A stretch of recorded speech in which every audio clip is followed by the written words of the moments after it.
ಪರೀಕ್ಷಿತ್ ರಾಜರ ಪ್ರಶ್ನೆಗೆ ಉತ್ತರಿಸ್ತಾ ಶುಕಾಚಾರ್ಯರು ಭಗವಂತನ ಮಹಿಮೆಯ ಜೊತೆಗೆ ಭಗವಂತನ ಮಹಿಮೆಗೆ ಪೂರಕವಾದ ಸೃಷ್ಟ್ಯಾದಿಗಳನ್ನು ವಿವರಿಸ್ತಾ ಹೇಳ್ತಾರೆ. ನಾನು ಹೇಳುವುದಲ್ಲ, ಭಗವಂತನೇ ಉಪದೇಶ ಮಾಡಿದ, ಭಗವಂತನಿಂದ ಉಪದಿಷ್ಟನಾದ ಮೈತ್ರೇಯರಿಂದ ಜ್ಞಾನ ಪಡೆದ ಬಗೆಯನ್ನು ನಾನು ವಿವರಿಸ್ತೇನೆ ಅಂತ ಹೇಳ್ತಾರೆ. ವಿದುರ ಅವನಿಗೆ ಮೈತ್ರೇಯರು ಹೇಳಿದಂತಹ ಪ್ರವಚನ ಅದನ್ನು ಭಾಗವತ ಉಲ್ಲೇಖ ಮಾಡುತ್ತೆ ಅಂತ. ಭಾಗವತದ ವೈಶಿಷ್ಟ್ಯದಲ್ಲಿ ಇದೊಂದು, ಎಲ್ಲಿಯೂ ಕೂಡ ನಾನು ಅನ್ನೋದು ಭಾಗವತದಲ್ಲಿ ಬರುವುದಿಲ್ಲ. ಏನಿದ್ರೂ ಒಂದು ಪರಂಪರೆ ಇದೆ. ಹೇಗೆ ಗಂಗೆಗೆ ಒಂದು ಭವ್ಯವಾದ ಪರಂಪರೆ ಇದೆ, ಹಾಗಾಗಿ ಅದು ಸರ್ವಕಾಲದಲ್ಲಿಯೂ ಅದು ಪರಿಶುದ್ಧವಾದ್ದು. ಹಾಗೆಯೇ ಭಾಗವತನೂ ಕೂಡ ಒಂದು ಪ್ರವಾಹ ರೂಪದಿಂದ ಹರಿದು ಬಂದದ್ದು. ಎಲ್ಲಿಯೂ ನಾನು ಹೇಳೋದು ಅನ್ನುವ ಮಾತು ಅಲ್ಲಿಲ್ಲ. ಅಲ್ಲಿ ಆ ಭಾಗವತಕ್ಕೆ ಪೂರಕವಾಗಿ ಶುಕಾಚಾರ್ಯರು ಹೇಳ್ತಾರೆ, ನನಗೆ ಎಲ್ಲಿಂದ ಬಂತು ಅಂದರೆ ಆ ಪ್ರವಾಹವನ್ನು ನೆನಪಿಸಿಕೊಳ್ತಾರೆ. ಉಚ್ಚಿಷ್ಟ ಅದು ಮಡಿ ಅಂತ ನಮ್ಮಲ್ಲಿ ಹೇಳ್ತಾರೆ. ನಾವು ಉಚ್ಚಿಷ್ಟ ಮೈಲಿಗೆ ಅಂತ ನಾವು ಹೇಳ್ತೇವೆ. ಉಚ್ಚಿಷ್ಟ ಅದು ಮಡಿ ಅಂತ. ಉಚ್ಚಿಷ್ಟ ಅಂತ ಅದು ಉದಾಹರಣೆಗೆ ನೋಡಿ, ಹಾಲು ಪಂಚಾಮೃತ ಮಾಡಬೇಕಾದ್ರೆ ಹಾಲು ಬೇಕು. ಹಾಲು ಯಾವ ಹಾಲು ಬೇಕು ಅಂತಂದರೆ, ಯಾವ ದನಕ್ಕೆ ಕರು ಇರ್ತದೆ ಆ ಕರು ಇದ್ದ ದನದ ಹಾಲೇ ಮಡಿಗೆ ಬರುತ್ತು. ಯಾವ ದನಕ್ಕೆ ಕರು ಇರುವುದಿಲ್ಲ ಆ ಹಾಲು ಮಡಿಗೆ ಬರುವುದಿಲ್ಲ. ಕರು ಆ ಕೆಚ್ಚಲಿಗೆ ಬಾಯಿ ಹಾಕಬೇಕು, ಆಮೇಲೆ ಉಳಿದ ಹಾಲನ್ನು ಉತುಶಿಷ್ಟ ಆಮೇಲೆ ನಾವು ಸ್ವೀಕಾರ ಮಾಡಬೇಕಂತೆ. ಹಾಗೆಯೇ ಈ ಭಾಗವತ ಅದು ಗಿಣಿ ಕಚ್ಚಿದ ಗಿಣಿಯ ಉಚ್ಚಿಷ್ಟ, ಶುಕಾಚಾರ್ಯರ ಉಚ್ಚಿಷ್ಟ ಅಷ್ಟೇ ಅಲ್ಲ, ಎಲ್ಲ ಜ್ಞಾನಿಗಳ ಪರಂಪರೆಯಿಂದ ಉಚ್ಚಿಷ್ಟವಾದಂತಹ ಭಾಗವತ ಅದು ಗ್ರಾಹ್ಯವಾಗಿರ್ತಕ್ಕಂಥದ್ದು. ವಿದುರ ತೀರ್ಥಯಾತ್ರೆಗೆ ಅಂತ ಬರ್ತಾನೆ. ಯಾಕೆ ತೀರ್ಥಯಾತ್ರೆಗೆ ಬಂದ? ಅವನು ಹಸ್ತಿನಾಪುರದಲ್ಲಿ ರಾಜ್ಯಭಾರ ಮಾಡಬೇಕು, ಧೃತರಾಷ್ಟ್ರನಿಗೆ ಮಂತ್ರಿಯಾಗಿದ್ದಂತಹ ವಿದುರ ಅದು ಯಾಕೆ ತೀರ್ಥಯಾತ್ರೆಗೆ ಬಂದ ಅಂತಂದರೆ, ವಿರಕ್ತನಾಗಿಯೇ ತೀರ್ಥಯಾತ್ರೆಗೆ ಬಂದ. ಯಾಕೆ ವಿರಕ್ತಿ ಬಂತು ಅಂತಂದರೆ, ಅವನಿಗೆ ಮಾಡಿದ ಅವಮಾನಗಳ ಸರಮಾಲೆ. ನೋಡಿ, ಎಲ್ಲಿ ನಮಗೆ ಅವಮಾನ ಆಗುತ್ತೆ ಅಲ್ಲಿ ಸಾಧನೆ ನಡೀತಾ ಇರ್ತದೆ ಅಂತೆ. ಸನ್ಮಾನದಲ್ಲಿ ಸಾಧನೆ ನಡೆಯುವುದಿಲ್ಲ, ಅವಮಾನದಲ್ಲಿ ಸಾಧನೆ ನಡೆಯುತ್ತದೆ. ಅವನಿಗೆ ದುರ್ಯೋಧನ ಅವಮಾನ ಮಾಡಿದ, ದಾಸಿಯ ಮಗ ಅಂತ ತಿರಸ್ಕಾರ ಮಾಡಿದ. ಎಲ್ಲಿ ತಿರಸ್ಕಾರ ನಡೆಯಿತು? ಬೇಡ ನನಗೆ ಈ ರಾಜ್ಯ, ತನಗೇನು ಧನುಸ್ಸುವಿತ್ತು, ಧನುರ್ವಿದ್ಯೆ ಇತ್ತು, ಆ ಧನುಸ್ಸನ್ನು ಅಲ್ಲೇ ಬಿಟ್ಟು ತೀರ್ಥಯಾತ್ರೆಗೆ ಹೊರಟ. ತೀರ್ಥಯಾತ್ರೆ ಮಾಡ್ತಾ ಮಾಡ್ತಾ ಮಾಡ್ತಾ ಅವನು ಯಮುನಾ ತೀರಕ್ಕೆ ಬಂದರೆ ಅಲ್ಲಿ ಉದ್ಧವರ ಸಮಾಗಮ ನಡೆಯುತ್ತದೆ. ಉದ್ಧವ ವಿದುರರು ಒಟ್ಟು ಸೇರ್ತಾರಂತೆ. ಎರಡು ಜ್ಞಾನಿಗಳು ಒಟ್ಟು ಸೇರಿದರೆ ಏನು ನಡೆಯುತ್ತದೆ? ಸಾಮಾನ್ಯವಾಗಿ ನಾವೆಲ್ಲ ಇಬ್ಬರು ಒಟ್ಟು ಸೇರಿದರೆ ಹಾಳು ಹರಟೆಗಳು, ಲೋಕ ಪ್ರಪಂಚ, ಬೇಡವಾದ ಜಗತ್ತಿನ ವಿಷಯ ನಾವು ಮೆಲ್ತಾ ಇರ್ತೇವೆ. ಎರಡು ಜ್ಞಾನಿಗಳು ಸೇರಿದರೆ ಅದು ಭಗವಂತನ ಚಿಂತನೆ ಮಂಥನೆಗಳು ನಡೆಯುತ್ತದೆ ಅಂತೆ. ಎರಡು ಕಟ್ಟಿಗೆಗಳು ಸೇರಿದರೆ ಆ ಕಟ್ಟಿಗೆಯನ್ನು ತಿಕ್ಕಿದರೆ ಅಲ್ಲಿ ಹೇಗೆ ಅಗ್ನಿ ಬರ್ತದೆ, ಎರಡು ಜ್ಞಾನಿಗಳು ಸೇರಿದರೆ ಆ ಜ್ಞಾನಿಗಳ ಸಂಘರ್ಷದಲ್ಲಿ ಜ್ಞಾನಾಗ್ನಿ ಉಂಟಾಗ್ತದೆ ಅಂತ. ಹಾಗಾಗಿ ವಿದುರ ಉದ್ಧವನ ಹತ್ರ ಕೇಳ್ತಾನೆ. ಉದ್ಧವ ಅಂತಂದರೆ ಬೃಹಸ್ಪತ್ಯಾಚಾರ್ಯರ ಅವತಾರ. ದ್ರೋಣಾಚಾರ್ಯರು ಹೇಗೆ ಬೃಹಸ್ಪತಿಯ ಅವತಾರ, ಹಾಗೆ ಮತ್ತೊಂದು ಅವತಾರ ಉದ್ಧವ. ಆ ಶಬ್ದನೇ ತುಂಬ ಚೆನ್ನಾಗಿರ್ತಕ್ಕಂಥದ್ದು. ಉದ್ಧವ ಅನ್ನೋದಕ್ಕೆ ಸಂಸ್ಕೃತದಲ್ಲಿ ಮಹಾ ಉದ್ಧವ ಉತ್ಸವ, ಉತ್ಸವ ಅಂತ ಅರ್ಥ. ಉದ್ಧವ ಅಂತಂದರೆ ಎಲ್ಲಿ ಉದ್ಧವ ಇರ್ತಾನೆ ಅಲ್ಲಿ ಉತ್ಸವ ಇರ್ತದೆ ಅಂತ. ಉತ್ಸವದ ದೇವರಿರ್ತಾನೆ ಕೃಷ್ಣ, ಹಾಗಾಗಿ ಉತ್ಸವ ನಡೆಯಲೇಬೇಕಾದ್ದು. ಉದ್ಧವ ಅಂತಂದರೆ ಯಾವತ್ತೂ ಒಳ್ಳೆದ್ದನ್ನೇ ಕರೆಯುವ. ಉತು ಅಂದರೆ ಉತ್ಕೃಷ್ಟವಾದ್ದು, ಹವ ಅಂತಂದರೆ ಆಹ್ವಾನ ಮಾಡುವವ, ಒಳ್ಳೆದ್ದನ್ನೇ ಕರೆಯುವವ, ಯಾವಾಗಲೂ ಬಾಯಿ ತುಂಬ ಕೃಷ್ಣ ಅಂತ ಕರೆಯುವವ. ಹಾಗಾಗಿ ದೇವರು ಓಗೊಟ್ಟು ಉದ್ಧವನ ಬೆನ್ನ ಹಿಂದೆ ಬರ್ತಿದ್ರಂತೆ. ಅಂತಹ ಉತ್ಸವಮಯನಾದಂತಹ ಉದ್ಧವ ವಿದುರನ ಹತ್ರ ಬರ್ತಾನೆ. ವಿದುರನ ಹತ್ರ ಬಂದರೆ ವಿದುರ ಕೇಳ್ತಾನೆ, ಉದ್ಧವ ನಮ್ಮ ದೇವರು ಎಲ್ಲಿದ್ದಾನೆ ಅಂತ. ಉದ್ಧವನಿಗೆ ತುಂಬ ಅಂತರಂಗ ದೇವರು ಅಂತಂದರೆ ಕೃಷ್ಣ. ಕೃಷ್ಣನನ್ನು ಬಿಟ್ಟು ಉದ್ಧವ ಇರುವುದೇ ಇಲ್ಲ ಅಂತೆ. ಪಂಚಹಾಯನೋ ಬಾಲಹ, 5 ವರ್ಷದ ಕೂಸಾಗಿದ್ದಾಗ ಅಮ್ಮ ಕರೀಬೇಕು, ಉದ್ಧವ ನಾಷ್ಟಕ್ಕೆ ಬಾ ಅಂತ ಕರಿಬೇಕು. ಕರೆದ್ರೆ ಅಮ್ಮನ ಮಾತಿಗೆ ಹೋಗ್ಕೊಡ್ತಿದ್ನೇ ಹೊರತು ಹೋಗ್ತಿರ್ಲಿಲ್ಲ ಅಂತೆ. ಯಾಕೆ ಅಂತಂದರೆ ದೇವರಿಗೆ ನೈವೇದ್ಯ ಆಗದ್ದು ನಾನು ತಿನ್ನಬಾರದು ಅಂತ.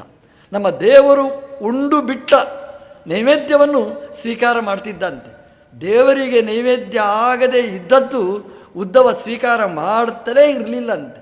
ಬರೀ ಊಟ ಅಂತಷ್ಟೇ ಅಲ್ಲ, ಅವನು ಏನೇನು ಸ್ವೀಕಾರ ಮಾಡ್ತಿದ್ದ ಅದೆಲ್ಲವೂ ಕೂಡ ಕೃಷ್ಣ ಪ್ರಸಾದ ಆಗಬೇಕು. ಅವನು ಉಡುವ ಬಟ್ಟೆ ಅವನು ಸ್ವಂತಕ್ಕೆ ಅಂತ ತಗೊಳ್ತಿರಲಿಲ್ಲ. ಅಮ್ಮ ದೀಪಾವಳಿಗೆ ಅಂತ ಸ್ಪೆಷಲ್ ಬಟ್ಟೆ ತಂದಿದ್ದರೆ ಅಮ್ಮ ಇದು ನಾಳೆ ಅಂತ ಹೇಳಿ ಅದನ್ನು ದೂರ ಇಡ್ತಿದ್ದಂತೆ. ಅದನ್ನು ಸ್ವೀಕಾರ ಮಾಡ್ತಿರಲಿಲ್ಲಂತೆ.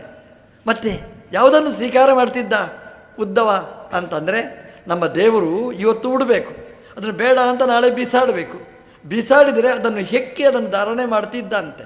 ದೇವರು ಉಡದೇ ಇರತಕ್ಕಂತಹ ಬಟ್ಟೆ ಅವನು ಸ್ವೀಕಾರ ಮಾಡ್ತಿಲ್ಲ. ಉಚ್ಚಿಷ್ಟ ಭೋಜನೋ ದಾಸಾಹ ತ್ವಯೋಪಭುಕ್ತ ಸ್ರಗಂಧ ವಾಸೋಲಂಕಾರ ಚರ್ಚಿತಾ ಉಚ್ಚಿಷ್ಟ ಭೋಜನೋ ದಾಸಾಹ ತವ ಮಾಯಾಂ ಜಯೇ ಮಹಿ. ಭಗವಂತನ ಮಾಯೆ ಈ ಪ್ರಪಂಚ, ಇದನ್ನು ಗೆಲ್ಲುವುದು ತುಂಬ ಕಷ್ಟ. ಯಾವ ಉದ್ಧವನಿಗೆ ಯಾಕೆ ಗೆಲ್ಲಿಕ್ಕಾಯಿತು ಅಂತಂದರೆ, ಎಲ್ಲ ಭಗವಂತನ ಪ್ರಸಾದ ಬಿಟ್ಟರೆ ಅವನು ಯಾವುದೂ ಇರ್ತಿರಲಿಲ್ಲ ಅಂತೆ. ಅಂತಹ ಉದ್ಧವ ಅಮ್ಮ ಕರೆದರೂ ಅಮ್ಮನ ಮಾತನ್ನು ತಿರಸ್ಕಾರ ಅಂತಲ್ಲ, ಅಮ್ಮ ಹೇಳಿದರೂ ಅಮ್ಮನಿಗಿಂತ ದೊಡ್ಡವ ನಮ್ಮ ದೇವರು, ಹಾಗೆ ದೇವರ ಪ್ರಸಾದ ನನಗೆ ಬೇಕು. ಹಾಗಾಗಿ ಭಗವನ್ಮಯನಾದವ ಉದ್ಧವ. ಹಾಗಾಗಿ ದೇವರ ಕಾರುಣ್ಯ ಅವನ ಮೇಲೆ ಎಷ್ಟಿತ್ತು ಅಂತಂದರೆ, ದೇವರು ಪರಂಧಾಮಕ್ಕೆ ಹೋಗಬೇಕು, ಇನ್ನೂ 26 ವರ್ಷ ಇರ್ತದೆ. ಆ ಸಂದರ್ಭದಲ್ಲಿ ದೇವರು ಏಕಾಂತದಲ್ಲಿ ಕರೆತು ಉದ್ಧವನಿಗೆ ಪಾಠ ಹೇಳಿದ್ದ, ಎಲ್ಲ ಜ್ಞಾನಧಾರೆಯನ್ನು ಹರಿಸಿದ್ದ. ಯಾಕೆ ಅಂತಂದರೆ, ಉದ್ಧವ ನನ್ನ ಅನುಪಸ್ಥಿತಿಯಲ್ಲಿ ನೀನು ಈ ಜ್ಞಾನ ಪರಂಪರೆಯನ್ನು ಮುಂದುವರಿಸಬೇಕು ಅಂತ ಕೃಷ್ಣ ತನ್ನ ಪ್ರತಿನಿಧಿಯನ್ನಾಗಿ ಉದ್ಧವನನ್ನು ಆರಿಸಿ ಹರಸಿ ಕಳಿಸಬೇಕಾಗಿದ್ದರೆ ಉದ್ಧವನ ಪಾತ್ರ ಅದೆಷ್ಟು ಅದ್ಭುತವಾದ್ದು ಅಂತ ನಾವು ಚಿಂತನೆ ಮಾಡಬೇಕು.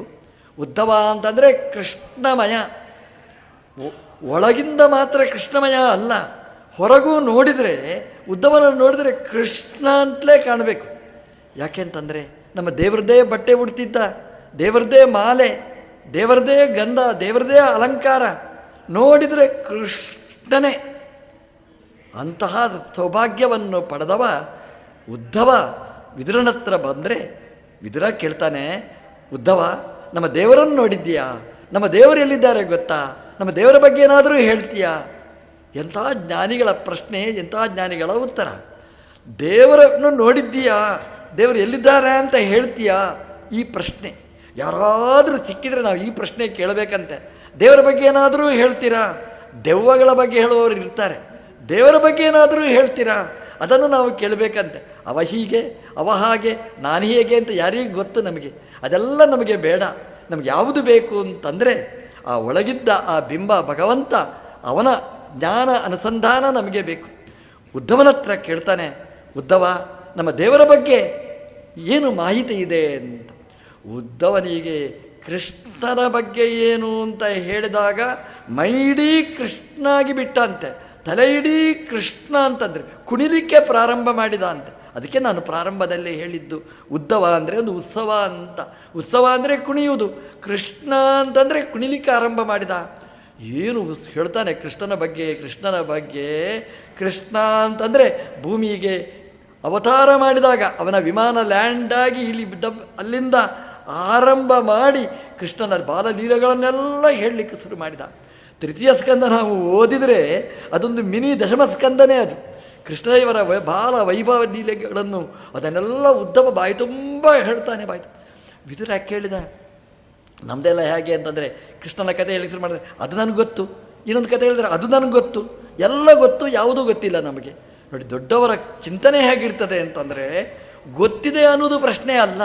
ದೇವರ ಬಗ್ಗೆ ಹೇಳಿದರೆ ಇನ್ನಷ್ಟು ಹೇಳಿ ಇನ್ನಷ್ಟು ಹೇಳಿ ಇನ್ನಷ್ಟು ಹೇಳಿ ಅಂತ ಆ ಕೃಷ್ಣನ ವೈಭವವನ್ನು ಉದ್ಧವ ವಿದುರನ ಮುಂದೆ ಹೇಳಿದರೆ ವಿದುರ ಅದನ್ನು ಕಿವಿ ತುಂಬ ಕೇಳಿದ ಅಂತೆ. ವಿದುರ ಅಂತಂದರೆ ಧರ್ಮದೇವತೆ, ಯಮಧರ್ಮರಾಜನ ಅವತಾರ. ಹಾಗಾಗಿ ಮಹಾಜ್ಞಾನಿ. ವಿದುರಾದೀನಾಂ ಉತ್ಪನ್ನ ಜ್ಞಾನತ್ವಾತ್ ಕಿಂಚಿತ್ ವಿಶೇಷ. ಅವನು ಯಾರ ಹತ್ರನೂ ಪಾಠ ಕೇಳಲಿಲ್ಲ, ಬರುವಾಗಲೇ ಜ್ಞಾನಿ. ದೇವತೆಗಳಿಗೆ ಜ್ಞಾನ ಅನ್ನೋದು ಸಹಜ. ವಿದುರನಿಗೆ ಜ್ಞಾನ ತಿರೋಧಾನ ಆಗಲಿಲ್ಲ. ಜಾತ್ಯ ಅವನು ಶೂದ್ರನಾದರೂ ಕೂಡ ಒಳಗಿನಿಂದ ಅವನು ಒಳ್ಳೆಯ ಜ್ಞಾನಿಯಾಗಿದ್ದಾನೆ. ಹಾಗಾಗಿ ಕೃಷ್ಣನ ಬಗ್ಗೆ ಚೆನ್ನಾಗಿ ಗೊತ್ತಿದ್ದವ, ಕೃಷ್ಣನ ಭಕ್ತ. ಧರ್ಮವನ್ನು ಧರ್ಮ, ಅಧರ್ಮವನ್ನು ಅಧರ್ಮ ಅಂತ ಹೇಳಲಿಕ್ಕೆ ಹಿಂಜರಿಯದೇ ಇದ್ದವ. ತುಂಬಿದ ಸಭೆಯಲ್ಲಿ ಭೀಷ್ಮ, ದ್ರೋಣ, ಕೃಪಾ, ಅಶ್ವತ್ಥಾಮ ಇಂತಹ ಬ್ರಾಹ್ಮಣ ಜ್ಞಾನಿಗಳು ಅಲ್ಲಿ ಇದ್ದರೂ, ಧೃತರಾಷ್ಟ್ರನಂತಹ ಹಿರಿಯರಿದ್ದರು, ಗಾಂಧಾರಿಯಂತಹ ದೊಡ್ಡ ತಾಯಿ ಅಲ್ಲಿ ಇದ್ದರೂ ಕೂಡ ದ್ರೌಪದೀ ದೇವಿಯ ಮುಡಿಗೆ ಕೈ ಹಾಕಿ ದುಶ್ಯಾಸನ ಎಳ್ಕೊಂಡು ಬರುವಾಗ ಯಾರೂ ಪ್ರತಿಭಟನೆ ಮಾಡಲಿಲ್ಲ ಅಂತ. ದ್ರೌಪದೀ ದೇವಿ ಧರ್ಮವನ್ನು ನನಗೆ ಹೇಳಿ ಯಾವುದು ಸರಿ ಅಂತ ಕೇಳಿದರೆ ಅದಕ್ಕೆ ಸ್ಪಂದಿಸೋರಿಲ್ಲ. ಭೀಷ್ಮನ ಹತ್ರ ಕೇಳಿದರೆ ಭೀಷ್ಮ ಹೇಳು ಧರ್ಮ ಇದು ಧರ್ಮನ ಅಂತಂದರೆ ಪೃಚ್ಛ ಧರ್ಮಜಮೇವಚ ಅಂತ. ನಿನ್ನ ಗಂಡನ ಹತ್ರ ಕೇಳು, ನನ್ನ ಹತ್ರ ಏನು ಕೇಳೋದು ಅಂತ ಹೇಳ್ತಾನೆ. ಗಂಡನ ಹತ್ರ ಕೇಳೋದಾದರೆ ಭೀಷ್ಮನ ಹತ್ರ ಯಾಕೆ ಕೇಳ್ತಿದ್ರು? ಭೀಷ್ಮ ಅಷ್ಟು ಓದಿದ್ದು ಯಾಕೆ? ಏನು 525 ವರ್ಷ ಓದಿದ್ದು ಯಾಕೆ? ಸುಮ್ಮನೆ ನನಗಿಷ್ಟು ಅದು ಪ್ರಶಸ್ತಿ ಪತ್ರಕ್ಕೋಸ್ಕರನ? ಒಂದು ಅನುಷ್ಠಾನಕ್ಕೆ ಬರಲಿಲ್ಲ ಅಂದರೆ ಆ ಧರ್ಮ ಅದು ಏನು ಬಂತು? ಭೀಷ್ಮ, ದ್ರೋಣ ಬಿಲ್ಲು ಬಾಣ ಅಸ್ತ್ರ ಶಸ್ತ್ರ ಎಲ್ಲ ಸಮರ್ಥನಾದವ. ಪಾಠ ಹೇಳಿದ ಶಿಷ್ಯರು ಅವಂತು ಹೇಳ್ಬೋದಿತ್ತು. ಒಂದು ದುರ್ಯೋಧನ ಇದು ಅನ್ಯಾಯ, ಇದು ಒಂದು ಕಾಮನ್ ಸೆನ್ಸ್. ಒಂದು ಹೆಣ್ಣಿಗೆ ಅನ್ಯಾಯ ಆಯಿತು ಅಂತ ಆದಾಗ ಮುಡಿಗೆ ಮಡಿಗೆ ಕೈ ಹಾಕ್ತಾರೆ ಅಂತಂದರೆ ಅದನ್ನು ಬಿಡು ಅಂತ ಎಂಥವನೂ ಹೇಳ್ಬೋದು. ಅದಕ್ಕೆ ಧರ್ಮಶಾಸ್ತ್ರ ಓದಬೇಕಾಗಿಲ್ಲ. ಓದಿದ್ರೂ ಹೇಳಲಿಲ್ಲ ಅಂತಂದರೆ ಎಂತಹ ನ್ಯಾಯ, ಎಂತಹ ಅನ್ಯಾಯ. ಆ ಸಭೆಯಲ್ಲಿ ಒಬ್ಬನೇ ಪ್ರತಿಭಟನೆ ಮಾಡಿತ್ತು. ಧರ್ಮದ ಪ್ರತಿನಿಧಿಯಾದ, ಧರ್ಮದ ದೇವತೆಯಾದಂತಹ ಯಮಧರ್ಮ ಅವನು ಒಬ್ಬನೇ. ವಿದುರ ಎರಡೂ ಕೈಯನ್ನು ಎತ್ತಿ ಹೇಳಿದ, ಇದು ಅಧರ್ಮ, ಇದು ಅಧರ್ಮ, ಇದು ತಪ್ಪು, ಇದು ಅನ್ಯಾಯ ಅಂತ. ಅದರಿಂದ ಏನಾಯಿತು ಅಂತ ಕೇಳಬೇಡಿ, ಅಷ್ಟು ಹೇಳಿದ್ದಕ್ಕೆ ವಿದುರನಿಗೆ ಪುಣ್ಯ ಬಂತು ಅಂತ ಹೇಳ್ತಾರೆ. ಎಲ್ಲಿಯಾದರೂ ಅಷ್ಟೇ, ಒಂದು ಎಲ್ಲಿ ಅನ್ಯಾಯ ನಡೆದರೆ ಅನ್ಯಾಯ ಅಂತ ನಾವು ಗಟ್ಟಿಯಾಗಿ ಹೇಳಬೇಕಂತೆ. ನಮಗೆ ಡಿಪಾಸಿಟ್ ಹಾಕಿಬಿಡ್ತಾರೆ, ಅಕೌಂಟಿಗೆ ಹಣ ಹಾಕಿಬಿಡ್ತಾರೆ, ನಮಗೆ ಡಿಪಾಸಿಟ್ ಮಾಡ್ತಾರೆ ಅಂತ. ಯಾಕೆ ಅಂತಂದರೆ ಆ ಅಧರ್ಮವನ್ನು ಅಧರ್ಮ ಅಂತ ಹೇಳಲಿಕ್ಕೆ ನಾವು ಹಿಂಜರಿಬಾರದು ಅಂತ. ಅಂತಹ ವಿದುರ ಇಡೀ ಪ್ರವಾಹಕ್ಕೆ ವಿರುದ್ಧವಾಗಿ ಈಜಾಡುವ ಧರ್ಮದೇವತೆ ವಿದುರ. ಆ ವಿದುರ ಕೃಷ್ಣನ ಕಥೆಯನ್ನು ಕೇಳಿ ತುಂಬ ಸಂತೋಷಪಟ್ಟವ. ಉದ್ಧವ ಮಾತು ನಿಲ್ಲಿಸಿದಾಗ ವಿದುರ ಕೇಳ್ತಾನೆ, ದೇವರು ನಿನಗೆ ಹೇಳಿದ್ರಲ್ಲ ಪಾಠ, ಒಂಚೂರು ನನಗೆ ಹೇಳ್ತೀಯಾ ಅಂತ ಕೇಳ್ದ ಅಂತೆ. ಯಾಕೆಂತಂದರೆ ಭಗವಂತನೇ ಸಾಕ್ಷಾತ್ ನಿನಗೆ ತುಂಬಿಸಿದ್ದಾನೆ. ಎಂತಹ ಅಮೃತ, ಒಂಚೂರು ಪೂರ್ಣ ಬೇಡ, ಒಂಚೂರು ಹೇಳ್ತೀಯಾ ಅಂತ. ಉದ್ಧವ ಹೇಳ್ದ, ಹೇಳಲಿಕ್ಕಾಗಲ್ಲ ಅಂತ ಹೇಳಿದ. ಎಂತಹದ್ದೊಂದು ದೀಕ್ಷೆ ನೋಡಿ. ಒಬ್ಬರು ಹೇಳಿರ್ತಾರೆ ನಿಮ್ಮ ಹತ್ರ, ನಾನು ಯಾರಿಗೂ ಹೇಳಬೇಡ, ನಿನಗೇ ಹೇಳಿದ್ದು ಅಂತ ಹೇಳಿರ್ತಾರೆ ಅಂತ ಇಟ್ಕೊಳ್ಳಿ.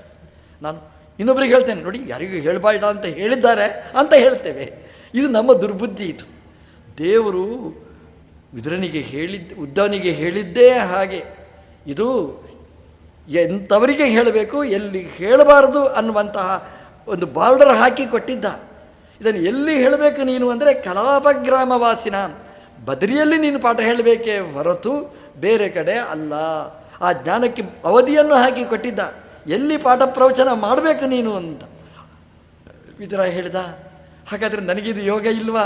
ಕೃಷ್ಣನ ಜ್ಞಾನದ ಅಮೃತವನ್ನು ಪಾನ ಮಾಡುವಂಥದ್ದು ಅಂತ ಕೇಳಿದರೆ ಉದ್ಧವ ಹೇಳಿದ, ನಮ್ಮ ದೇವರು ಹೇಳಿದ್ದಾನೆ, ವಿದುರನನ್ನು ಮರೆತು ಬಿಡ್ತಾನಾ? ಹೇಳಿದ್ದಾನೆ, ಮೈತ್ರೇಯರಿಗೆ ಹೇಳಿದ್ದಾನೆ. ಮೈತ್ರೇಯರೇ ವಿದುರನಿಗೆ ಹೇಳಿ ಇಷ್ಟು ವಿಷಯ ಅಂತ. ಹಾಗಾಗಿ ಮೈತ್ರೇಯರು ಹೇಳ್ತಾರೆ, ವಿದುರ ನಾನಲ್ಲ ಅಂತ ಹೇಳಿ ಉದ್ಧವ ಅಲ್ಲಿಂದ ಮುಂದೆ ಸಾಗ್ತಾನೆ. ಎಂತಹ ಜ್ಞಾನದ ದೀಕ್ಷೆಗಳು ನೋಡಿ. ಇಂಥವರು ಹೇಳಬೇಕು ಅಂದರೆ ಇಂಥವರೇ ಹೇಳಬೇಕು, ಇಂಥವರಿಗೆ ಹೇಳಬೇಕು ಅಂತ ವ್ಯವಸ್ಥೆ ಇದೆ. ಗೊತ್ತಿದ್ದರೂ ಕೂಡ ಇಂಥವರಿಗೆ ಹೇಳು ಅಂದರೆ ಅಂಥವರಿಗೆ ಹೇಳಬೇಕು ಹೊರತು ಇಂಥವರಿಗೆ ಹೇಳುವಂತಹ ಅರ್ಹತೆ ಇಲ್ಲ. ಆ ದೇವರ ಮೇಲೆ ಭಕ್ತಿ, ಪಾಠ ಹೇಳಿದ ಗುರುಗಳ ಮೇಲೆ ದೀಕ್ಷೆ, ಅದನ್ನು ನಾವು ಭಾಗವತದಲ್ಲಿ ನಾವು ನೋಡಬೇಕಾದ್ದು. ವಿದುರ ಮೈತ್ರೇಯರನ್ನು ಹುಡ್ಕೊಂಡು ಹೊರಟ. ನಮ್ಮ ದೇವರು ಹೇಳಿ ಕಳಿಸಿದ್ದಾನೆ ಮೈತ್ರೇಯರ ಮೂಲಕ. ಮೈತ್ರೇಯರು ಪಾಠ ಹೇಳಬೇಕು ಅಂತ. ಮೈತ್ರೇಯರು ಎಲ್ಲಿದ್ದಾರೆ? ಇವತ್ತಾದರೆ ಫೋನ್ ನಂಬರ, ಅಡ್ರೆಸ್ಸು ಎಲ್ಲ ಕೇಳಿಕೊಂಡು ಹೋಗ್ಬೋದು ನಾವು. ಅವತ್ತಿನ ಕಾಲ ಇಡೀ ದೇಶ ವಿಶಾಲವಾದ್ದು. ಮೈತ್ರೇಯರನ್ನು ಎಲ್ಲಿ ಹುಡ್ಕೊಂಡು ಹೋಗಬೇಕು? ಬಂದ ವಿದುರ, ಹರಿದ್ವಾರಕ್ಕೆ ಬಂದ. ಅವರಿಗೆ ಗೊತ್ತು ಜ್ಞಾನಿಗಳು ಎಲ್ಲಿರ್ತಾರೆ, ಅವರ ಜ್ಞಾನದ ಬುಡ ಯಾವುದು ಅಂತ. ಗಂಗಾ ತೀರ, ಬರೀ ಗಂಗೆ ಮಾತ್ರ ಅಲ್ಲ, ಜ್ಞಾನಗಂಗೆಯ ತೀರ ಅದು ಅಂತ ಮೈತ್ರೇಯರಲ್ಲಿದ್ದರು. ಮೈತ್ರೇಯರಿಗೆ ಶರಣಾಗತನಾಗ್ತಾನೆ. ಆವಾಗ ಮೈತ್ರೇಯರು ವಿದುರನಿಗೆ ಹೇಳಿದ ಆ ಭಾಗವತದ ತುಣುಕನ್ನು ಶ್ರೀಮದ್ ಭಾಗವತ ತೃತೀಯ ಸ್ಕಂದದಲ್ಲಿ ಅದನ್ನು ವಿಶ್ಲೇಷಣೆ ಮಾಡ್ತದೆ.